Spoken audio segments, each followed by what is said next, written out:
रात की गहरी तन्हाई में जब घर सो रहा था, मैं अपने कमरे से निकलकर आहिस्ता आहिस्ता तैयार हुई। बहुत सारा मेकअप किया, पल संवारे, खुशबू लगाई।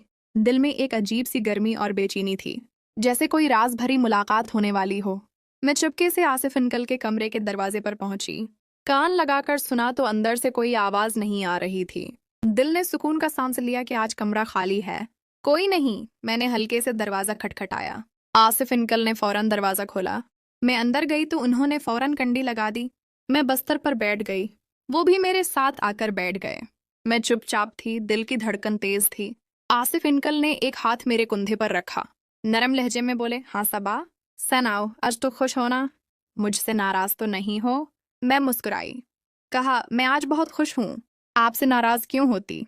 उन्होंने कहा, पिछले 2 दिन से तुम दरवाजे पर आकर वापस चली जाती थीं, इसलिए पूछ रहा हूँ। मैंने कहा, नहीं ऐसी कोई बात नहीं, मैं वाकई खुश हूँ।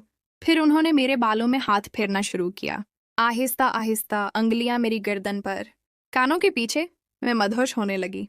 जिस्म में एक गर्म लहर दौड़ गई। उन्होंने आहिस्ता से मेरे कपड़े हटाए, अपने भी उतारे। फिर गेम शुरू हुई। वो बहुत आराम से, बहुत तजर्बाकार तरीके से खेल रहे थे, जैसे कोई माहिर खिलाड़ी हो। मुझे मालूम था कि वो समझते हैं कि कम उम्र लड़की के साथ कैसे नरमी से, प्यार से खेलना है। मेरी आंखें बंद थीं। मैं महसूस कर रही थी जैसे जन्नत की सैर कर रही हूँ। हर हरकत में सुकून, हर छाने में लज्जत। बिलाल से तो कई गुना ज्यादा ताकतवर, ज्यादा समझदार, क्योंकि आसिफ अंकल 40 साल के थे। उनके पास तजर्बा था।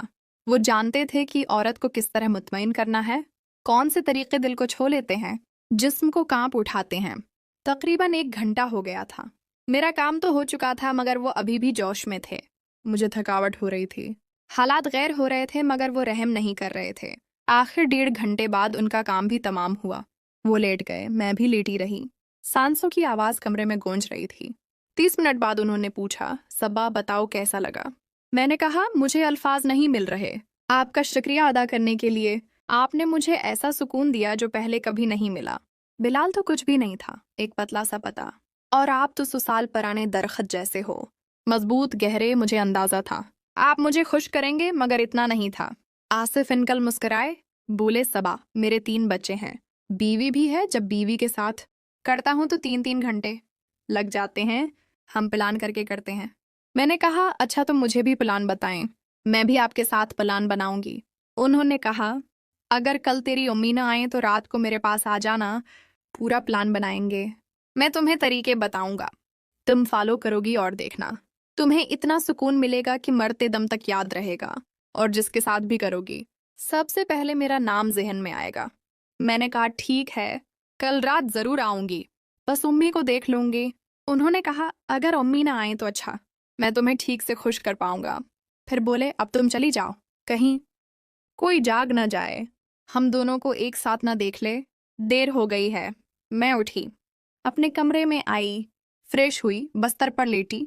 नींद आ गई। सुबह सवेरे उठी, तैयार हुई, स्कूल का बैग उठाया, नाश्ते की टेबल पर आई। शहमा ने नाश्ता लगाया, खाया, अम्मी को खुदा हाफिज कहा। बाहर गई तो आसिफ अंकल गाड़ी के पास खड़े थे। गाड़ी साफ तैयार, मुझे देखकर मुस्कुराए। मैंने भी मुस्कुराकर जवाब दिया, सलाम किया, गाड़ी में बैठ गई। स्कूल पहुंचा दिया। फिर क्लास शुरू हुई। वक्त का पता न चला। 1 बज गया। किताबें समटे, बीग उठाया, बाहर आई तो वो पहले से मौजूद थे। गाड़ी में बैठी। रास्ते में वो बोले, तो सबा, आज रात मेरे कमरे में आ रही हो ना? मैंने कहा, हाँ बिल्कुल, बस आप तैयार रहना। पूरा प्लान पहले बता देना, मुझे वही सुकून मिलना चाहिए जो आप बीवी को देते हो। वो मुस्कुराए, फिक्र न करो, तुम्हें उससे भी ज्यादा दूंगा। घर पहुंचे। आज अब्बू भी जल्दी आ गए थे। तबीयत ठीक नहीं थी। अम्मी ने बताया, बीपी लो हो गया है, टेबलेट खाकर सो रहे हैं। मैं अपने कमरे में आई, यूनिफॉर्म बदली, फ्रेश हुई, खाना खाया, लेटी। शाम को उठी तो अबू ड्राइंग रूम में चाय पी रहे थे। मैं भी बैठ गई, चाय पी, अबू से बातें की। उन्होंने कहा, बस थोड़ी तबीयत ठीक नहीं, अब बेहतर है। रात के 10 बजे सबने खाना खाया, सब कमरों में चले गए। मैं अपने कमरे में आई, बस्तर पर लेटी, रात के 1 बजने का इंतजार करने लगी। दिल में एक अजीब सी बेकरारी थी। आंखें दरवाजे पर थीं, जैसे कोई ख्वाब पूरा होने वाला हो। एक राज भरी रात, एक गहरी मोहब्बत, एक ऐसी लज्जत जो शायद कभी ना भूलूं। रात के 1 बज चुके थे जब घर में मुकम्मल खामोशी छा गई थी। सब सो रहे थे। अबू की तबीयत की वजह से लाइट्स जल्दी बंद हो गई थीं। मैं अपने कमरे में बिस्तर पर लेटी थी, मगर नींद कहीं दौर भाग गई थी। दिल में एक अजीब सी बेकरारी थी, जैसे कोई ख्वाब पूरा होने वाला हो। आसिफ अंकल के अल्फाज कानों में गूंज रहे थे, तुम्हें इतना सुकून दूंगा कि मरते दम तक याद रहेगा। मैं आहिस्ता से उठी, दरवाज़ा खोला, चुपके से कॉरिडोर में निकली। घर की तारीकी में सिर्फ मेरी सांसों की आवाज़ थी।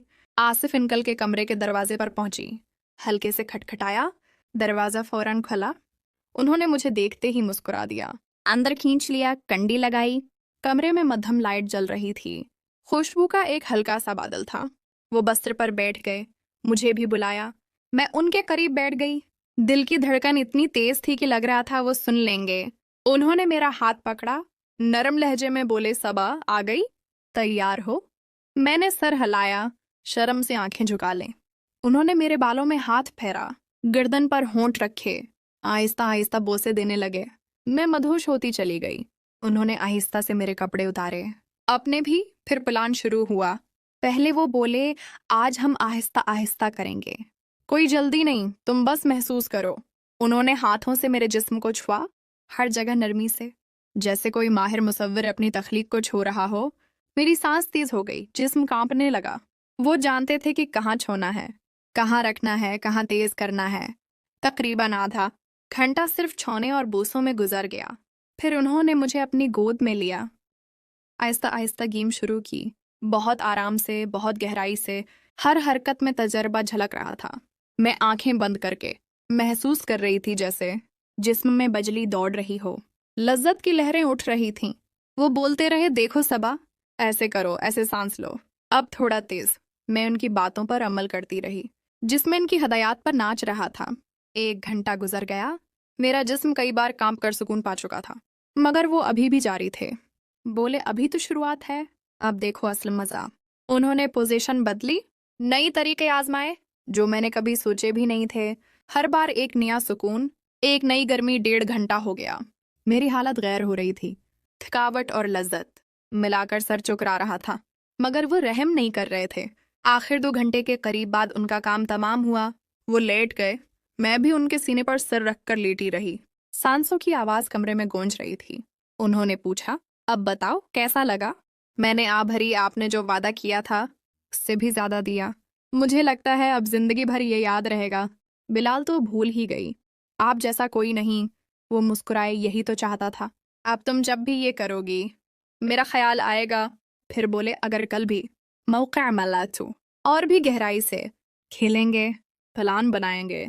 मैंने कहा, हाँ, बस अम्मी ना आए। उन्होंने मेरे माथे पर बोसा दिया, फिक्र न करो, मैं देख लूंगा। फिर बोले, अब चली जाओ, देर हो गई, कोई जाग न जाए। मैं उठी, कपड़े पहने, बल सनवारे, चुपके से बाहर निकली। अपने कमरे में आई, बस्तर पर गिर गई। जिस्म अब भी गर्म था। दिल में एक अजीब सी खुशी और सुकून था। नींद आ गई।